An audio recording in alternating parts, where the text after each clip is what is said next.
our full response to those requests. As I've said a few times over the last several weeks, this was a difficult process to both maintain our commitment to transparency, to respond to requests from the media and the public's right to know exactly what happened, but also balancing what we know are potential really serious downside effects of releasing some of this information. The video that was released and which you notice is heavily redacted, both is within the allowances of the access to public records right, but also tries to strike a balance to not further traumatize the victims, the families of the victims, the greater Brown community, and the greater Providence community. So we've tried to find that balance to both be transparent, but be sensitive to the effect that video, audio, and written documents will have on a wound that is still very fresh in this community. Otherwise, there are no formal remarks this morning. We're happy to take questions. Alex? Yes, on the video, you could see police encountering someone in the building. Just want to get kind of some clarity on who that person was and how they determined that they were not connected to the shooting. Yeah, definitely. So as you also on the video, it was an immediate response, a rapid response. Obviously, there was officers throughout the building, and they ended up encountering this person who was a maintenance employee at Brown. As you can hear, also the lieutenant, who was the commanding officer, responding to the same location. Once they ruled out that he was not who we were trying to locate, he was released. When exactly did police respond? So like in the report that was released today, it said 4:06. Mr. Mayor, you said in a letter last month it was 4:13. I think the report mentions that the shooter left the building at 4:03. The video that was provided today, the timestamp starts at 4:16. Can you provide a timeline? Sure. Yes. So the call was dispatched at 4:06. That's when the call was dispatched. Our officers hear the call and they immediately respond. They're coming from all over the city. By the time they get there, obviously within 10 minutes, they were at the Barracks and Holly building. As you saw and you mentioned, it was at 4:13. So we were there on scene at 4:13. And that's when our commanding officers, our tactical team, our rifle team, our patrol officers were all on scene at that point. So the video released today was from, what, the first officer from Providence Police on scene, or? That video that was released today was from the commanding officer, Lieutenant Patrick Potter, who's also the commanding officer of the Special Response Unit, who was also the person who took charge of that call on scene. So are there, I'm assuming then there must have been officers from Providence Police on scene before him, and if so, are there videos from those officers? Will those be released if there are? There won't be. So what we gave you was the video that has the most comprehensive response at this incident. How can that apply to the Public Records Act if we know that there are other public videos out there? Obviously, when you see the video from Lieutenant Potter, there are many officers there. And over the course of that afternoon and evening, there were lots of officers there. What we tried to do was provide the most comprehensive view of the scene at the initial response. Lieutenant Potter's body cam provides exactly that. He's the one moving around the scene, coordinating with other law enforcement officers, not just Providence Police. You obviously see Rhode Island State Police and Brown public safety officials. This video allows us to show the most complete picture, and while of course trying to continue to strike that balance. All of the redactions you see, both either audio redactions or video redactions, the black boxes that you can see, are doing everything that is allowed under public records requests to maintain the privacy of personal information, to ensure that we're not disclosing anyone's identity, or to protect the circumstances around the victims. And so you don't see any students, you don't see any evidence of a violent crime, which is allowed for under the Rhode Island Access to Public Records Act.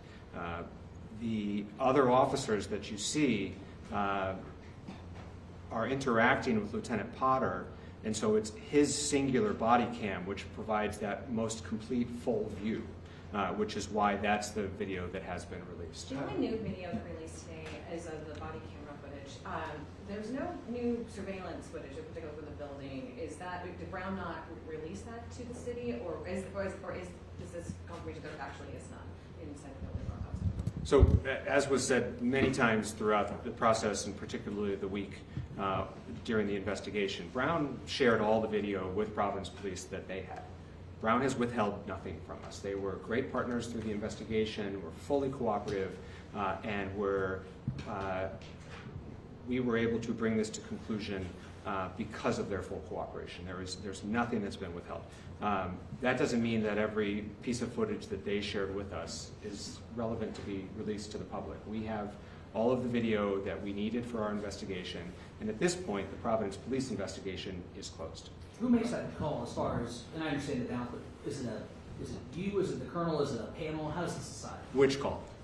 As far as what videos, like the surveillance video not being released, it was deemed it wasn't helpful to release it, who makes that call? So in consultation with the City of Providence's law department, they help us interpret and understand what the allowances are for redaction or withholding under Rhode Island's Access to Public Records Act, and so the Providence Police Department and the Providence Law Department make that determination together.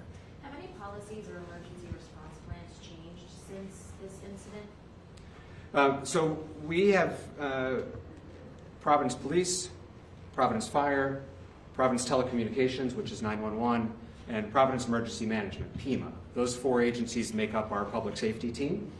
They've all done their initial immediate after action, and we are now in the process of starting the formal after action review with a third-party review firm. As I've said a few times, we expect that process to take anywhere from 3 to 12 months to do it well. That is consistent with how these things have gone in other places, sadly, that have had to experience similar circumstances. And so we've done that initial review, but the full report, which will be made public, isn't expected for several months.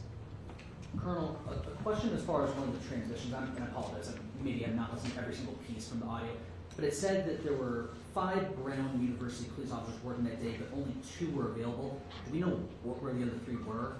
So I tell you that when we responded, our rapid response, there is Brown police officers on scene. Again, there's a different department, but as you know, and you probably saw them on the video, they were there on scene. As far as the number, I'm not sure. Was there a staffing level that was affected that day, or lack of resources? From Providence Police? No, we had, I'll tell you, and I said it from the beginning, that I'm extremely proud of the rapid response of our officers. As you saw and you heard, there was the whole department was up at the Brown University. So we have enough personnel, and then we were also blessed that we had, obviously, as I mentioned, the commanding officer of the Special Response Unit. We had members of different tactical teams, of specialized units, of the rifle team, and they were there within minutes. And so, yeah, we were pretty different. If I could just add on that, because you see it a little bit in the video. So Providence Police was fully staffed that day for our regular staffing, but then we had officers responding before they were called to do so. Out of a sense of duty, their honor and obligation and heroism in this profession, and on that day, they were grabbing their gear and going before they got the call. And you start to see officers arriving frequently in the video. Similarly, and you don't get as clear a view on this because it's a little bit off scene, but Providence Fire and Emergency Rescue, along with rescues from multiple other departments, and you can see that in the Providence Fire report, logs that, but there's no video for it because firefighters don't wear body cam. But we similarly were receiving mutual aid from other communities immediately. And actually there's a transition point later where we have to get organized with all the help that we received. And it's sort of like, I don't want to say too much help, but but we were overwhelmed with help, which was excellent. And so it was no shortage of staffing at all, and in fact, people responding to the call of duty before they were called and asked to do so. Brown University did get an alert that there was an active shooter, but students at other schools did not. Students at Johnson and Wills or RISD and residents on the east side did not get notified. Is there an effort to expand the alert notification system so that if something like this happens again, those students, if the shooter had been out in the city, that could have been a real problem for Yeah. people who didn't know about that. Yeah, certainly the emergency notification and alert system is one of the top both pieces of feedback that we've received and issues that we'll be focusing on how to do better, God forbid something like this ever happens again.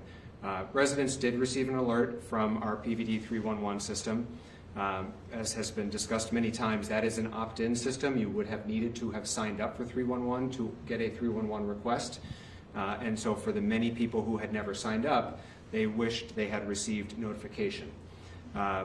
The Rhode Island, not Providence, the Rhode Island Department of Emergency Management has an emergency messaging system that they do things like Amber Alerts and hurricane warnings. Those force a message without having been enrolled, but often, and I think we can all think of an instance where this happened, result in an audible alert that comes through your cell phone. And it is not best practice in an active shooter situation to use a mechanism like that, because if you have students, in this case, hiding from an assailant which is still at large, it can disclose their location when those alerts go off. So we do not use that messaging system for situations like this. As a result of our trying to learn and do better from a situation like that, we're now seeking out and trying to find a system in between those two. Something that allows us to push out notifications to everyone, but that doesn't further endanger or jeopardize someone's safety. And so the Providence Emergency Management Agency, PEMA, is actively reviewing other tools and technologies and talking to colleagues around the country to see how we might find that middle path to do better in the future. When did the 311 alert go out? I have to get back to you on that. We have that timestamp. Mayor, is this the totality of records and video that you intend to release at this time? I mean, Yes. Going forward, you don't expect to make any additional releases? Yes. Today's release of video, audio files, and documents is our full and complete response to the public records requests that we've received. You also talk about transparency, but also amid ongoing trauma that these students are obviously recovering from and their families. Why was this display of accountability so important? Even though it might be hard for these resources to be out now in the public. It is, and thank you. It is a really difficult balance, and I think folks saw the letter, or the statement that we put out, delaying the release until today. That was at the request of the families of the victims. There was a memorial service on campus on Saturday, and the families of the victims asked if they could at least get through Saturday. In all honesty, they didn't want us to release anything. And so, but we have a commitment to transparency, and our commitment to transparency is rooted in a desire for this community to continue to trust their police department. Transparency is a key component to trust, and the way in which Providence Police are able to do their job, and the reason in which they do such a good job, is that by and large the Providence community trusts them. And they trust them because they know that we will be transparent, they know that we hold people accountable, and they know that their level of professionalism is subject to scrutiny. And that's what today's release is about. Are you hearing directly from those families? What is exactly, what they need right now? Have you heard directly from them? So I've spoken to either all the victims or all the families, all in recent days. A couple of the families have some language barriers, but I've spoken to everybody. And the details of those conversations are private, but as I mentioned, many of their kids are working really hard at moving forward and moving on. And releases like today, they fear, will make it harder to move forward, but rather will take them back, which is why I can't say to a person, but many of them expressed a desire that nothing get released. I explained both our obligations legally under APRA and what we believe is our obligation for transparency to the community, and our attempt to try to strike that right balance, to meet our legal obligations, to find the right balance. But the parents that I've spoken with have some pretty incredible kids who are remarkably strong and resilient and trying to move forward. They're going to class, they're taking tests, they're competing in sports, they're being college kids, which is what we want them to be. Mayor, how many videos are not going to be released? The video that we released today is the video that we are releasing. Right, but you're talking a lot about transparency and just saying, trust us, we know. But if the public doesn't know how many videos are out there, I guess I'm trying to say, like, you're just basically saying, just trust us, we are doing this in the act of transparency. As I have continued to say, this is about both meeting our legal obligation and striking the right balance for the health and well-being of this community. We believe we have done that. We have offered the most complete and comprehensive video of all of the videos there. The commanding officer on scene who's moving around, clearly showing the full scope of that initial response. And that is consistent with our legal obligation and we think honors the request of the families while also providing some information. As you can tell from the video today, there's nothing in that video that further explains or advances anyone's understanding to what I think is actually the big remaining question, which is why did this happen? Why did this person do this? None of those videos are going to answer that question. None of them. We've seen what the FBI has released from the storage unit in New Hampshire. And if there's one big outstanding question, it's why did these poor kids get targeted by someone? None of the camera footage will answer that question. And in fact, those questions may never be answered. And so the video that we've released shows the full scope because of whose camera it was, and we believe is the best video to release. Did the families get to watch any portion of the video that was not released, and did they watch the video that was released? The families or students, again, because there were a couple parents, saw the video that was released. They've not seen any other videos, and I'm not sure they wanted to even see that video, but they felt it was responsible to see it in advance of the public seeing it. Did they shape what was released eventually? Did they have any? No. No, the decision on what to release was made by the city law department in consultation with the city of Providence's police department. Do you have an update on the investigation? Is there any forward progress on understanding the motive, why this building was targeted, why these kids were targeted, anything on that? The Providence investigation is complete. Any additional details on the investigation from the FBI have to be directed to the FBI. When did that investigation close? Was it today? So the investigation closed just obviously when we got the stuff back from the FBI, but as the mayor just stated, our investigation is completed at this point. If there's anything else that the FBI wants to notify us, or if they find anything else that they extract from any social media or any digital items that they may have, they will be notified. We're in communication with the FBI. So you're not reaching out to try to get any specific answers on motive or anything? It's like not that? about- The Providence investigation.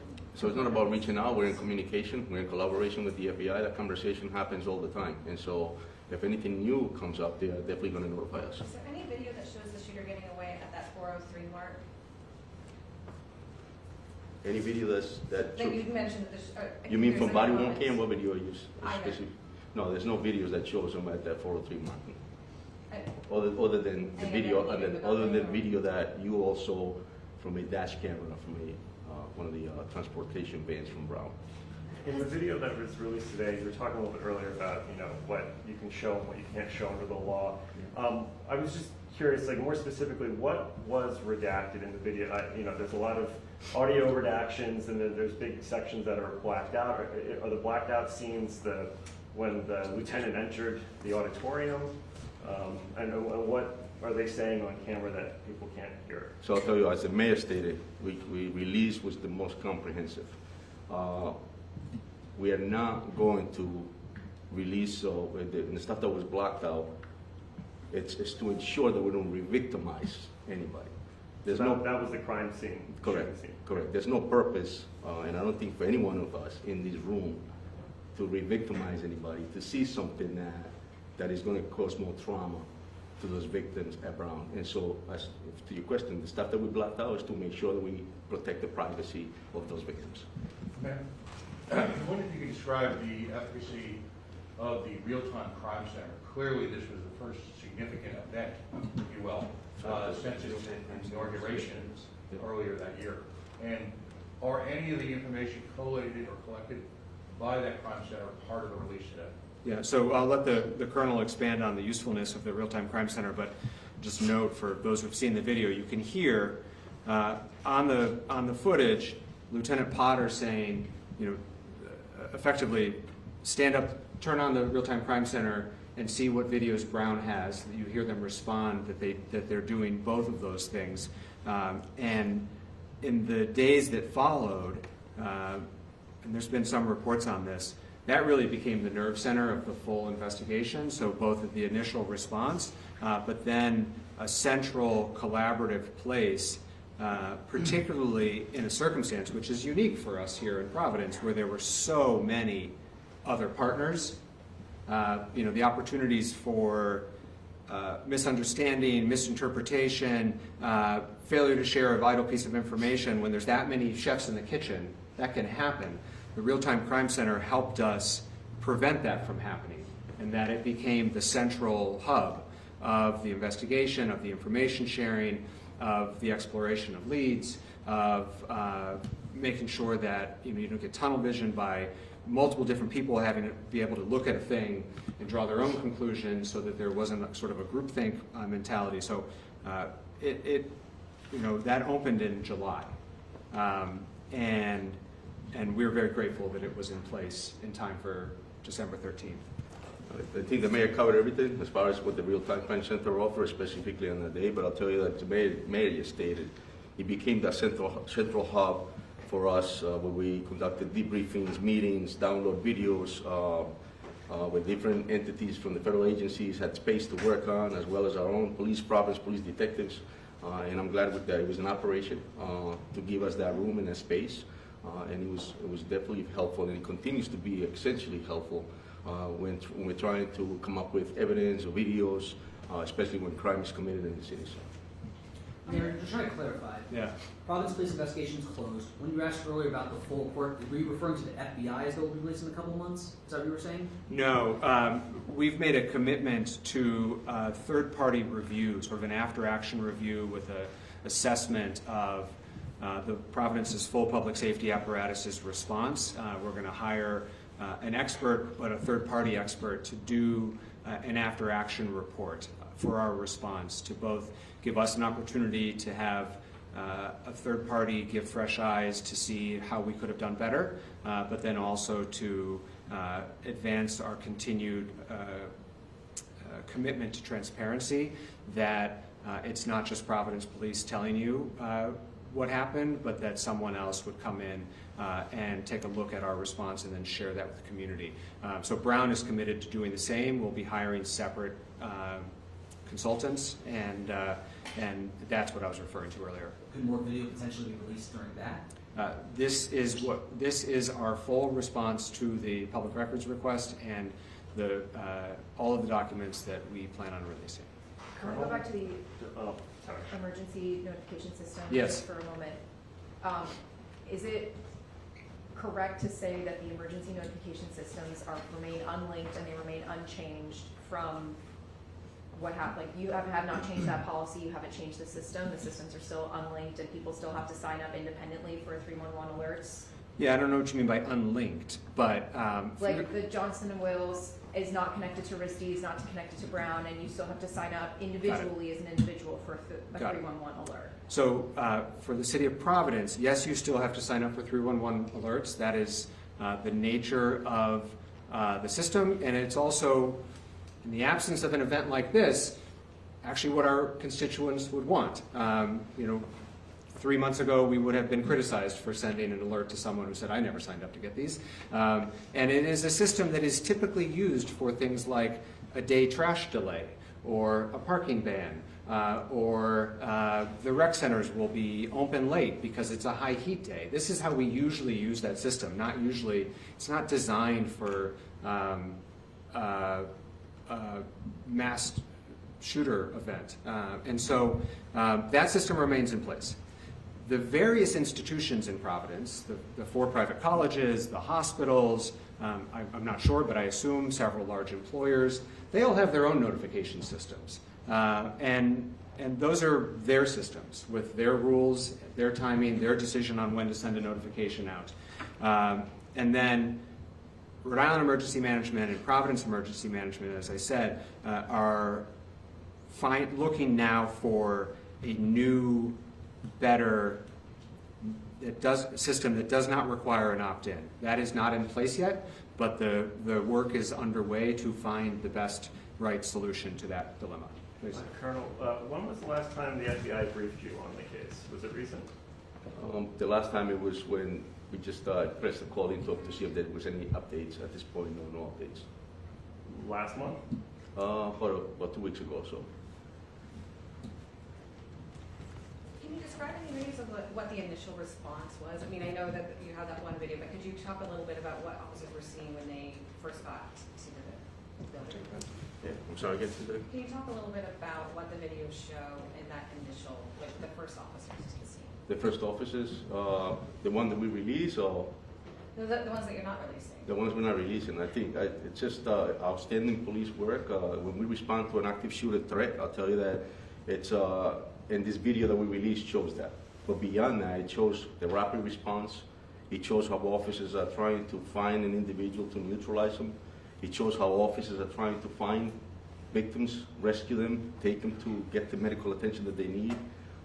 And so it shows an extremely outstanding response. I don't think our officers understand that we're not here and we're going to put this uniform on for accolades. But it shows the outstanding rapid response and how important to them was to save lives. That's what it shows. Right. I'm going to wrap up the Brown University portion. I understand some people have some non-Brown related questions that I'll take over here. I also know a couple people were late, and if you'd like to grab the Colonel, you can feel free to do so on Brown. Okay? Thank you.